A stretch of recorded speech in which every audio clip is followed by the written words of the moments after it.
I trust in the Lord. My soul trusts in His word.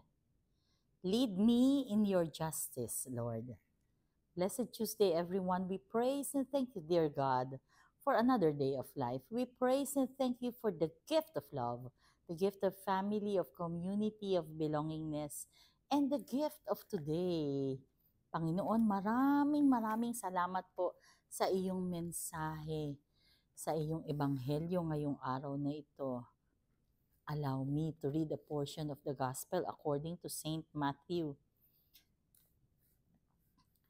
Why are you terrified, O you of little faith? Then Jesus got up, rebuked the winds and the sea, and there was great calm. The men were amazed and said, "What sort of man is this, whom even the winds and the sea obey?" Ito yung eksena na nasa boat sila at may storm. So takot na takot sila kasi baka naman mamatay sila because of sa lakas ng hangin. Pero si Jesus ay nagpakalma ng panahon. Amazed ka ba kay Jesus? Are you amazed with Jesus, with the Lord? Itong ebanghelyo na ito ay palaging nagpapaalala sa atin na ano ba ang dahilan ng ating tuloy-tuloy na pananampalataya? Yung bang kahit na madami tayong problema, tuloy-tuloy tayong naniniwala at nagtitiwala sa Kanya. Ako palagi akong amazed. Unang-una, ang dami naming problema sa buhay. Ang dami naming pinagdaanan at pinagdadaanan hanggang ngayon. Yung bahay namin, di ba, sabi, sira, alam nyo yan. Struggle sa activities, struggle sa lahat, sa pamilya. Pero, magugulat ka kasi yung Panginoon,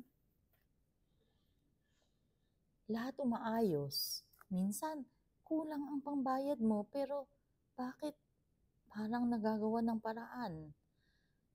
Yung bang parang patong-patong ang activity mo, pero parang nagiging maayos pagdating ng oras. Yun bang parang feeling mo you are not capable, pero parang si Lord hindi ka pinababayaan. We are truly amazed kapag nga kami ni June nagre-reflect. Lagi nga namin sinasabi, ang galing ni Lord, ano? Ba talaga siya? Sana ganyan ka rin, kapatid. Kagaya kagabi na galing kami sa BSL meeting, syempre marami kami na pag-usapan. At ngayong umaga lang, sobrang dami ng messages, sobrang dami ng pasan-pasan ko sa dami ng mga dapat i-relay sa prayer group, napakadaming mga pagbabago, dapat napakadaming concerns, pero nagdasal ako at nagsimba muna.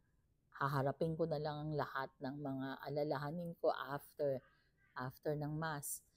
Kaya nga naman, mataimtim kong pinapanalangin na, Lord, please take over ang problema namin sa pamilya.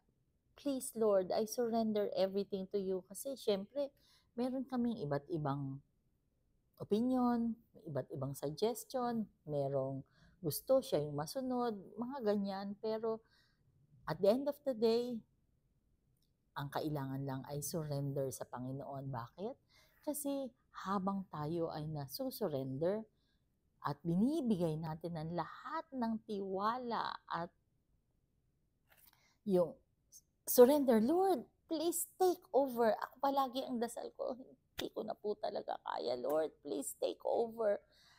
I surrender everything to you. At pagka ganun, tapos inalis ko na siya sa isip ko. Kasi pagka inisip ko, ma-stress ako, tataas ang BP ko, baka hindi na ako magising dahil na-stroke na ako. So, to preserve my life pa, kung meron pa akong itatagal na 1 linggo, 1 buwan, 1 taon, hayaan ko na lang sa Panginoon ng lahat ng problema kasi hindi naman niya ako pinababayaan. Maraming salamat, Panginoon. We are truly amazed with your love. We are truly amazed of how life is going on. Hindi man kami abundant, pero kami ay nakakaraos. Let us pray. Lord God, we are sorry for our sins, either of commission or omission. We pray for healing of those who are sick, those who are requesting for prayers, and those who are praying with us right here, right now.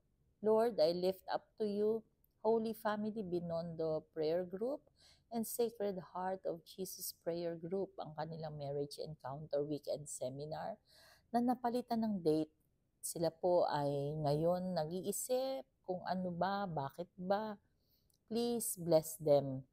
Naway maka-move on sila sa change ng schedule na ito at ma-let go nila, isurrender nila sa iyo. Ikaw na po, please Lord, take over. Panginoon, napakarami po naming alalahanin. Ang mga schedule po namin, ikaw na po ang manguna. Be with us always and in all ways and allow your presence in our lives to manifest. Ang aming kondisyon po sa Aguado, yung bahay namin, yung relasyon namin magkakapatid, please take over, dear God.